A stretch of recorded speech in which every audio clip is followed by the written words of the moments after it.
പരാജയപ്പെട്ട സംസ്ഥാനങ്ങളിലും വിജയിച്ച സംസ്ഥാനങ്ങളിലുമൊക്കെ BJP വോട്ടിംഗ് ശതമാനവും വോട്ടർമാരുടെ എണ്ണവുമൊക്കെ കാൽക്കുലേറ്റ് ചെയ്യുന്ന ഒരു തിരക്കിലാണ്. കാരണം വോട്ട് പലയിടത്തും വലിയ രീതിയിൽ കുറഞ്ഞിരിക്കുന്നു, ചിലയിടത്ത് വോട്ട് വർദ്ധിച്ചിട്ടുണ്ട്. ഇതെല്ലാം കാരണം ഒരു തിരിച്ചടി അവർ പ്രതീക്ഷിച്ചിരുന്നില്ല പല സംസ്ഥാനങ്ങളും. അതുകൊണ്ട് തന്നെ എല്ലായിടത്തും സമഗ്രമായ രീതിയിലുള്ള ഒരു അനാലിസിസിംഗ് ആണ് ഇപ്പോൾ നടന്നു വന്നിരിക്കുന്നത് BJP. ഇപ്പോൾ ജാർഖണ്ഡിൽ നിന്ന് വരുന്ന BJPയുടെ ഒരു റിപ്പോർട്ട് ഒരല്പം ആശങ്കാജനകമായ ഒരു റിപ്പോർട്ട് തന്നെയാണ് പാർട്ടി പുറത്തുവിട്ടിരിക്കുന്നത്.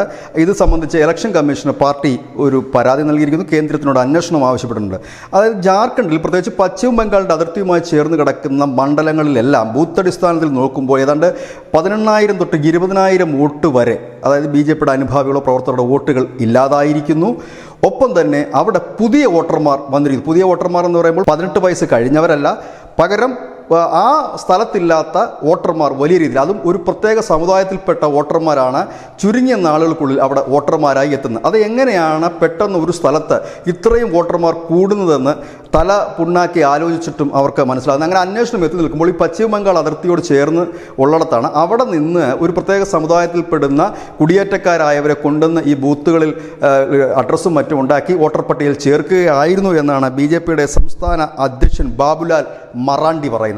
അദ്ദേഹത്തിൻ്റെ നേതൃത്വത്തിലായിരുന്നു ഒരു സംഘം ഇതിനെക്കുറിച്ച് അന്വേഷിക്കാനായിട്ട് പോയത്. അദ്ദേഹം പറയുന്നത് ഈ ലോക്സഭാ തെരഞ്ഞെടുപ്പിൽ തന്നെ ജയിച്ചു, വലിയ വിജയം തന്നെയാണ് ജാർഖണ്ഡിൽ BJPക്ക് ലഭിച്ചത്. പക്ഷേ അവിടെ വോട്ടിംഗ് ശതമാനം വളരെ കുറഞ്ഞിരിക്കുന്നത്, പ്രതീക്ഷിച്ച വോട്ടുകൾ അവിടെ എത്തിയിട്ടില്ല. അങ്ങനെ അന്വേഷിച്ച് ചെല്ലുമ്പോഴാണ് ഈ വോട്ടർ പട്ടിക പരിശോധിച്ച് ഓരോരുത്തരും ചെല്ലുമ്പോഴാണ് ഏതാണ്ട് 18,000 20,000 വോട്ടുകൾ വെട്ടി നീക്കിയിരിക്കുന്നു, വോട്ടുകളില്ല.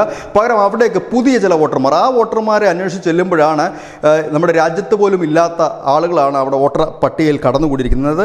BJP നേതാക്കൾ പറയുന്നതനുസരിച്ച് 20% ഈ മണ്ഡലങ്ങളിൽ വ്യാജ വോട്ടർമാർ എന്നാണ് പറയുന്നത്. രാജ്മഹൽ, ബർഹത്ത്, മധുപൂർ, ശരത്, മജിഗാവ് തുടങ്ങിയ മണ്ഡലങ്ങളിലാണ് ഈ പ്രതിഭാസം കാണുന്നത്. ഏതായാലും ഇത് സംബന്ധിച്ച് BJP കേന്ദ്ര നേതൃത്വത്തോട് അന്വേഷിക്കാൻ ആവശ്യപ്പെട്ടിരിക്കുന്നു. ഒപ്പം തന്നെ ഇലക്ഷൻ കമ്മീഷന് പരാതി നൽകിയിരിക്കുന്നു. ഇങ്ങനെ ഓരോ സംസ്ഥാനത്തും എന്താണ് സംഭവിച്ചതെന്ന് BJP പരിശോധിച്ചു വരുന്നത്. കാരണം അവരുടേതായ വോട്ടുകൾ എന്തുകൊണ്ട് ചെയ്തില്ല എന്നുള്ള അന്വേഷണമാണ് ഈ രീതിയിലേക്ക് എത്തിയത്. അങ്ങനെ ഓരോ വോട്ടർമാരെയും തങ്ങളുടെ അനുഭാവികളും പ്രവർത്തകരുമൊക്കെ എന്തുകൊണ്ട് ആ വോട്ടർമാർ ബൂത്തിൽ എത്തിയില്ല എന്നുള്ള അന്വേഷണത്തിലാണ് മനസ്സിലാക്കാൻ കഴിയുന്നത്. ഏതാണ്ട് മിക്കവാറും ചില മണ്ഡലങ്ങളൊക്കെ 18,000 തൊട്ട് 20,000, ലോക്സഭാ മണ്ഡലത്തിൻ്റെ കാര്യമാണ് പറയുന്നത്, കുറവ് വന്നിരിക്കുന്നു. അവിടെയൊക്കെ പുതിയ വോട്ടർമാർ എത്തിയിരിക്കുന്നു. പുതിയ വോട്ടർമാർ എന്ന് പറയുന്നത് ആ സംസ്ഥാനത്ത് ജനിച്ച് വളർന്നവരല്ല എന്നുകൂടി മനസ്സിലാക്കുമ്പോഴാണ് ഇതിൻ്റെ ഭീതിജനകമായ ഒരു അവസ്ഥയിലേക്ക് പോകുന്നത്. News desk news India Malayalam.